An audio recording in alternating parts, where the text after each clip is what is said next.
Maskalarla gəlmişəm. Göz baxımı edəcəm.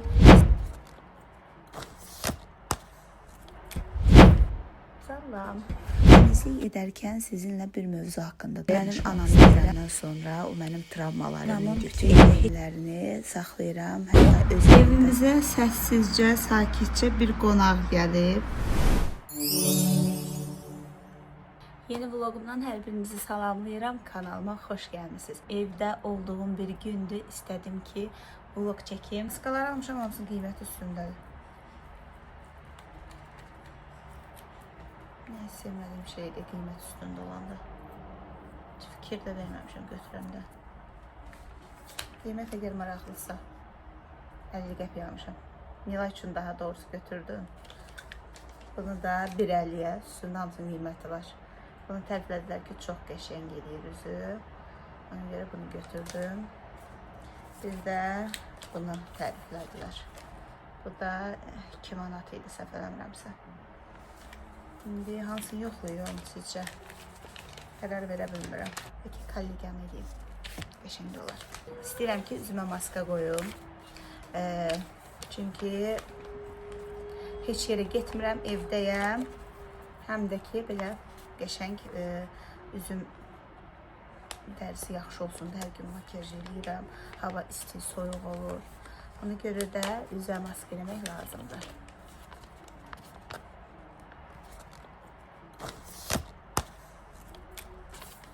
Dolmağıma baxmayaraq çoxlu işlərim var. Ev təmizləyəcəm, istəyirəm. Əslində elə də çox belə dərin işlərim yoxdur, amma yəni uşaq evdədirsə, ev pis gündədir yəni. Evi təmizləmək lazımdır. Heç bir şey eləməmişəm. Belə səhər durduq, yeməyimizi yedik. Salam.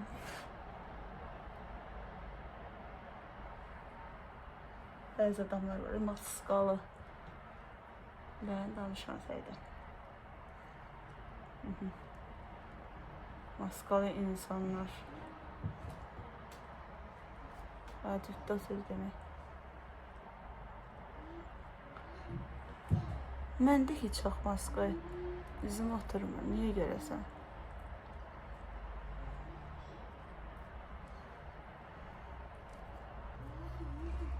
Всё. Siz bu maskalardan hiç istifadə edirsiniz. İndi onsuz dəbdədə hamı bilirəm ki, istifadə edir. Bak, yaxşı. Bu dəfə maska üzümə oturdu. Tamam, babamız saçı. Yanıram da böyle şeylerden. Pı. Şu.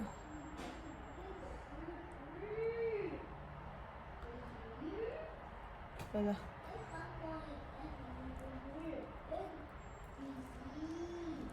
Maskanın suyu yok, böyle. Kola yığmaq lazımdır. Şimdi edirəm. Neyse. Deməli bir şey deyəcəm. Əlim belə elədim, ağrıdım. Görürsünüz, məndə belə bir şişqa çıxıb. Bunu həkimə göstərmişəm. Belədir, əyəndə belə vəbşə pis çıxır. Bunu həkimə göstərdim. Deyir ki, adətən kompüter işi olanlar, klaviatura işlədənlər belə də, yəni onlar da çıxır. Mənim dişim bu əlimdən daha çox knopkalar basıram. Yəqin ki, ona görədir. Elə bir ciddi bir şey deyildir. Ancaq ki, çox pis ağrı verir. Bilmirəm bu niyə yarandı, amma rəhmətə gedən il yaranıb bu məndə. Bilmirəm niyə belədir. İnanırsınız, ağrısan ölürəm. Burada belə ovucumun içinə belə yayılır ağrısı. Birdən dəfə nəsə iş görəndə belə qattalan, nəsə güc göstərəndə qolumdan başlayır möhkəm ağrımağa. Sizcə bu nədəndir? Kimdə belə bir şey var? Kimdə baş verib? Zəhmət olmasa mənə kömək edin. Bilmirəm nə məsələdir. Mənim başıma çox qəribə şeylər gəlirdi. Harda antikvar şeylər varsa mənim başıma gəlir. İndi bir şey də danışacağım sizə. Demək, yayda getdim dişimi düzəltdirdim. Dişimi düzəltdirəndə həkim dərin kanal müalicəsi elədi. Elə keyitmə vurmuşdu. Yəni o kanalın içində işləyəndə gördüm buralarım tok keçirdirdi də. Çox dərin iş görürdü. Key gəldi, açıldı üzümün bir hissəsində, bu hissədə key açılmadı. İnanırsınız, indi də buralarda açılıb key. Bu dodağımın bax, bu hissəsi, oranı mən hiss eləmirəm. Hiss edirəm, indi hiss edirəm. Amma bura belə əlimə vuranda dırnağıma, dişimin dibinə elə bir toxunur da, tok kimi keçirilir. Yəni o da yeniçə həkimlə məsləhətləşdim elədim. Dedilər ki, sinirə toxunubdu. O da sinir açılması, ya onu həmin vaxtlarda vitamin falan nəsə iynə vurulmalı idi. Düzdür, mən onu həkimə dedim. Həkimsə dedi ki, heç bir şey yoxdur. Nə hər şey qaydasındadır. Nə bilim, bir sistemdir, açılacaq 3 günə. 3 gün olub, hardasa lı ayında elətdirmişdi. Rahim sünnət olan vaxt elətdirdik. Ondan bir həftə sonra uşağı sağaltdım, getdim elətdirdim. Görün neçə ayda, avqust, sentyabr, oktyabr, noyabr, 4 ay keçib. Hər iki dodağın bu hissəsində keyliyi var. Dərini heç hiss eləmirdim. Yayda belə qaşıyırdım, elə bir başqa bir dəridir. Yəni qanatsaydım belə hiss eləməyəcəkdim də, o dərəcədədir. İndi də ki, bilmirəm, tam belə tok keçirdir var, ancaq hələ də var da. Əvvəl çox əsəbimə toxunurdu, dişimin dibi sıxılırdı. Kimin dostlar belə bir şey başına gəlib dişini düzəltdirəndə hansısa bir hissədə üzünün keyi açılmayıbdı. Kimlərdə belə bir qeyri-adi fərqli şeylər mənim başıma gəlir. Bilmirəm nədəndir. O həkimə də illərlə diş düzəltdirmiş. Elə bir şey yaşamamışdım, ilk dəfə idi, amma bundan sonra da o həkimə getməyəcəm. Çünki niyə? Mən ona dedim keyməyin, o məni dinləmədi. Ona görə də gedən deyiləm o həkimin yanına. Belə. İstədim ki, maskanı qoydum. Biraz da vaxt qazanmaq üçün sizdən bir belə söhbət eləmək istədim. Sizə deyim ki, doğrudan qız tərifləmişdi bu maskanı. Doğrudan qəşəngdir. Onu evi yığışdıram yavaş-yavaş. 1-2 dəqiqə bunu gözləyim maskamı sonra. Otağa gəlmişəm ki, tost anlamaq istəyirdim. Baxın otağın halını nə günə qoyublar. Hər yerdə karandaş, vərəq, meyvələr, hər şey var da. Başlayaq buranı bir yerdə yığışdıraq. Bu vloqum sırf təmizlik vloqu olacaq. Çünki insan evdə neyə bilər? Ya təmizlik işləri görür, ya nəsə bişirir. Bunların hamısını sizlə bir yerdə bu vloqda çəkəcəm. Başlayaq.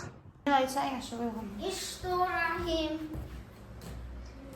Подписчикler mamaya подписаться eləməyin.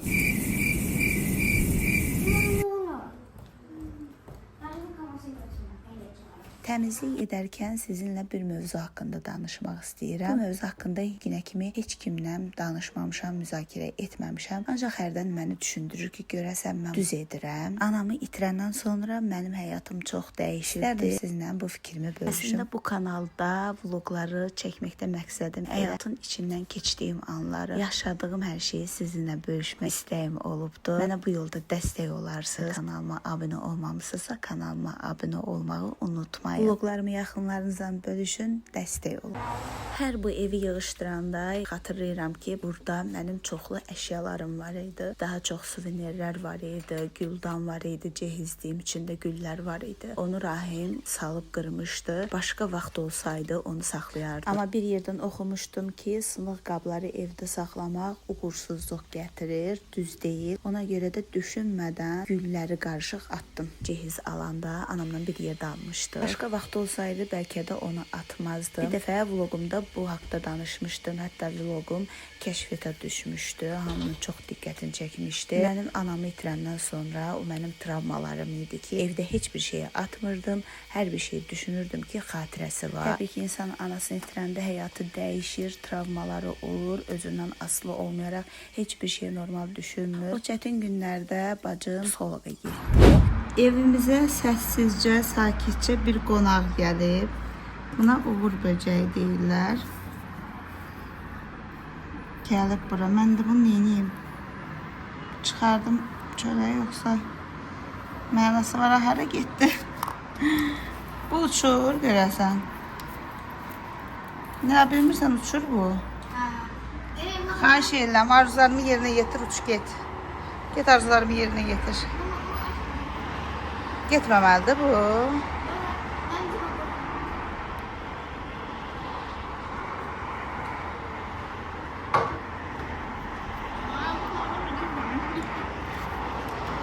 Bu nə məna verir görəsən? Bina evi, gəl boğur böcək. Pəncərəni aç qoymuşam, oradan gəl.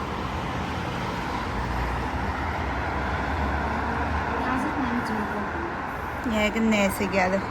Nəyəsə, sən nəyə gəlmisənsə git. Elə ki bu evdən tez köçün. Git. Oy. Uğur böceği ne cüne koydum ay Allah, bunu necə arzumu yerine getirsin. Uşaqdan betər qorxuram. Ben de. Get elə ki bu evdən köçün.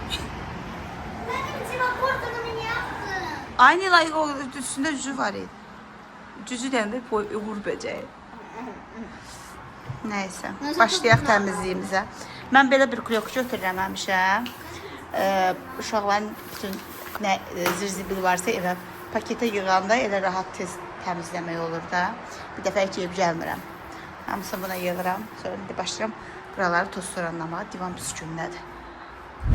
Heç kimə demədiyim, ancaq bacımın bildiyi, bugünə kimi deyib olar ki, çox yaxınlarımla, anam haqqımda olsun, hər şey haqqında danışmışam. Ancaq bu etdiyim hərəkəti heç kimə deməmişəm. Bir bacım bilir, bir də mən. Bilmirəm nə dərəcədə düz edirəm ya yox. Bəlkə də heç psixoloji olaraq da sağalmamışam. Bu da sağlam düşüncə deyil. Siz deyərsiniz, mən düz edirəm, yoxsa səhv edirəm. Paltar şpılkalarımı Rahim gətirib televizora taxır. Mən də paltar sərəndə tapmıram şpılka. Anamın bütün geyimlərini saxlayıram, hətta öz evimdə saxlayıram. Yaşadığım evə gətirmişəm, buradadır, o rəhmətə gedən vaxtdan. Çünki orada eşitdim ki, dedilər ki, paltarlarını birinci yığışdırdılar evdən ki, biz görməyək. Sonra dedilər ki, kiməsə verin, ya nə bilim, məscidə deyirlər verin, belə ehtiyacı olan adamlara verin deyə söhbətləri eşitdim. Bunu eşitməz, sakitcə, hamıdan gizli. Mamamın bütün otağında olan şkafında bütün paltarlarını yığdım. Yeşiyə onu qoydum öz maşınımıza. Yəni ki, icazə vermədim paltarlarını arasa ya kiməsə versinlər. Artıq anamı itirdiyim 7 ildir. Bu 7 ildə bir dəfə də olsun onun paltarlarını açıb baxmamışam. Bir dəfə yaylığını götürmüşəm, qaytarıb yerinə qoymuşam. Bir dənə ona baxmışam. Ürəyim gəlmir ki, paltarları töküm baxım. Sadəcə olaraq onu orada saxlamaq istəyirəm. Yəni atmaq istəmirəm. Heç vaxt da atmayacağım. Düşünürəm ki, hər gün də oturub ona baxmaram. Ümumiyyətlə 7 ildir bir dəfə də olsun geyimləri açıb baxmamışam. Sadəcə olaraq anamın elə bilirəm, nə vaxt belə çox darıxsam, dözə bilməsəm, elə bilirəm ki, onun paltarlarından onun qoxusunu ala bilərəm, ya nəsə bir parça ondan buradaymış kimi hiss edirəm. Sizcə mən bunu düz edirəm? Siz necə düşünürsünüz? Düzdür, hər şeyi fərqli yaşayır, hamı eyni yaşamır. Travmalarımın üstündən özü fərqində olaraq, ya kimsə hansı bir sözündən aylaraq travmalarımın üstündən gəlmişəm. Əslində çox çətin günlər yaşamışam tək başına. Sadəcə olaraq heç bir psixoloqa getməmişəm, ancaq bacım gedib dəstək alıb. Mən bəlkə də hələ də sağalmamışam, onu da bilmirəm. Ancaq çalışıram ki, yəni üzən şeyləri düşünməyim çox. Məsəl üçün anam haqqında çox düşünməməyə çalışıram. Ona görə başımı da qatıram. Evdə belə çoxlu işlər görürəm, özümə çıxardıram. Heç vaxt oturmaram evdə bekar. Çünki o mənə yaxşı təsir eləməyəcək deyə şirniyyat bişirərəm ya yeməyi bişirərəm. Evdən işə gələn kimi mən bir dəqiqə oturmuram, dayanmıram və yaxud da ki, altı bazar ev günüm olanda belə bekar evdə qalmıram. İşim bitsə belə oturmuram. Evə qonaq gələndə divanda oturaram, stolda oturaram, onlarla söhbət eləyərəm. Heç vaxt yadıma gəlmir ki, evdə bütün işlərimi görüm, sakitcə oturum. İşim axşama qədər bitsə belə özümə iş tapıram. Nəsə bir məşğuliyyət tapıram ki, başım qarışsın. Məni üzücü şeylər düşünməyim. Çünki əvvəl çox düşünürdüm. Gördüm ki, mənim sağlamlığıma çox pis təsir elədi. İş qrafikimi də çətinləşdirmişdim o vaxt. İşə belə səhər, axşam bütün günü işdə idim ki, özümə görə. Beynim məşğul olsun, mən üzən şeyləri düşünməyim deyə. Bu mənim danışdıqlarım, yaşadıqlarımın bir hissəsidir. Çox da belə ağır şeylər danışıb izləyənləri yükləmək istəmərəm. Bu otağı təmizlədim. Qəşəng təmizlədim, bitirdim. Gedim qablarımı yuyum. Sonra da axşam uşaqlarla kinoya baxacağıq.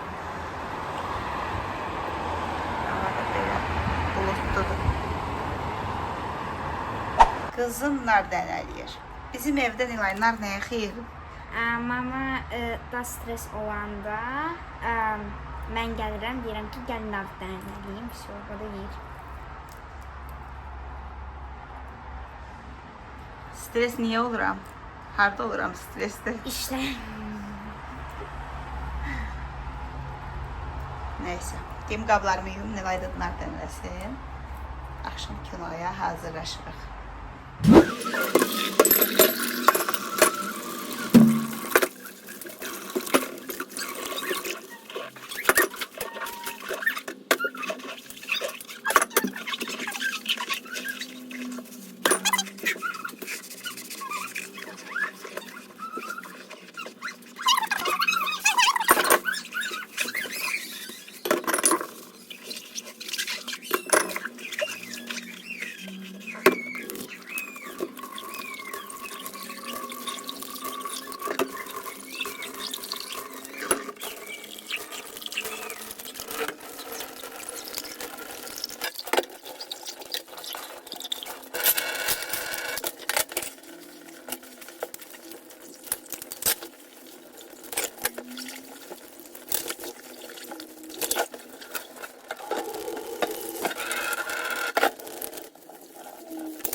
Vlogumu burada yekunlaşdırıram. Bəyənib kanalıma abunə olmağı unutmayın. Növbəti vlogda görüşərik.